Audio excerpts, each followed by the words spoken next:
photos. That image is a lie. The horse standing in that paddock is one of the most physically powerful land animals on Earth. It can outrun most predators. It can shatter concrete with its hooves. And it kills more people every year than sharks, wolves, and bears combined. It has been doing it for thousands of years, quietly, while humans called it gentle. Today, we're correcting that. Let's establish what we're actually dealing with. A fully grown horse weighs between 900 and 2,200. Elite racehorses have been clocked above 40 miles per hour, faster than any human, faster than most things you've stood near. Its hind legs generate explosive force, capable of bending steel, collapsing a human ribcage, or killing a person instantly. These are not numbers from a fringe study. These are baseline measurements for a domestic animal that millions of people interact with daily. And here's the thing nobody talks about. Horses are prey animals. That means their entire nervous system is wired for panic, for worst-case scenarios, for explosive, unthinking something goes wrong. You are not dealing with a predator that calculates. You are dealing with a 1,200-pound flight or fight reflex, and sometimes you are the trigger. That distinction matters more than most people realize. A predator makes a decision. A horse reacts. And the difference between a decision and a reaction, in an animal this size, is the difference between a warning and a body on the ground. There is no hesitation built into the prey response. There is no pause where you can intervene. When the reflex fires, it is already fired. Prey animals evolved to survive by acting before they understood what was happening. That is not a character flaw. That is the mechanism that kept horses alive for millions of years. It is also the mechanism that makes them genuinely, measurably deadly. Not because they want to hurt you, but because they are optimized for survival in a world where hesitation means death. Every year, horses kill approximately around 1 death per year in the US. Wolves, nearly 0. Bears, under 3. Alligators, around 1. Horses kill 100. Globally, the picture is even darker. Trauma registries in Australia, the U.S., consistently rank horse-related injuries among the leading causes of agricultural fatalities. In Australia, horses are the #1 cause of animal-related death. In the UK, horse accidents kill more people than any other animal. These are not wild horses. These are animals.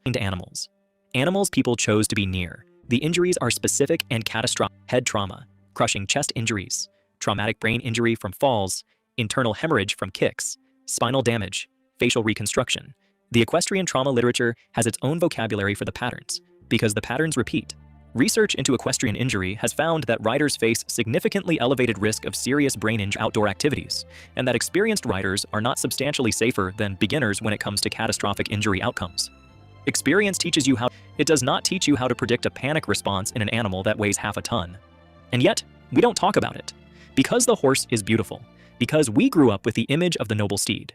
Because there's an equestrian industry, tourism, and sport depend on you not thinking too hard about the statistics. There are 2 directions a horse can kill you from. The hind kick, what most people picture, comes from behind. It is fast. Faster than your nervous system can process it. By the time your brain has registered what's happening, the horse has already decided. But the front strike is less understood and arguably more dangerous. Horses strike downward with their front legs to fight off predators. Big cats, wolves, anything that gets too close to the face. It's not a warning. It's an execution strike. There are documented cases of experienced handlers being killed by front strikes from horses they had worked with for years. There are records of handlers killed by a strike from a horse they cared for daily. Not an untrained horse, not an abused horse, a familiar one. That was startled. What triggers it varies. A plastic bag moving in wind, a sudden noise, a shadow appearing at the wrong angle. Horses process visual information differently than humans. Their eyes are positioned on the sides of their head, giving them nearly 340 degrees of visual coverage, but a significant blind spot directly behind. When something appears in one of those blind spots unexpectedly, the reflex activates before the animal can process what it saw. That is the operational reality of working with these. The danger doesn't come from aggression. It comes from proximity to a creature whose survival reflexes are faster than your ability to anticipate them. People forget that horses bite. Horse teeth are large, flat, and built for grinding through dense plant material all day. The jaw pressure a horse can generate is substantial, enough to crush fingers, remove sections of scalp, and produce bite injuries that look indistinguishable from dog mauling cases in trauma records. Horses bite for several reasons: dominance, pain, resource guarding, play that escalates, and simple bad mood. A horse that pins its ears back and swings its head toward you is not being cute. That is a warning. Beginners don't know that. That is where most bites happen. Not with professionals, but with casual visitors, with tourists, with people at riding schools who were told horses are gentle and approached the wrong end of a strange animal. There is a pattern in equestrian injury data that rarely gets discussed. The victim is often someone who has been around horses before, but not enough. Someone who has moved past initial fear without developing real situational awareness. The most dangerous rider is not the complete novice who is cautious, it is the intermediate who is comfortable. Comfort creates exposure. Exposure without expertise creates victims. In 1995, Christopher Reeve suffered a spinal injury during a routine equestrian competition.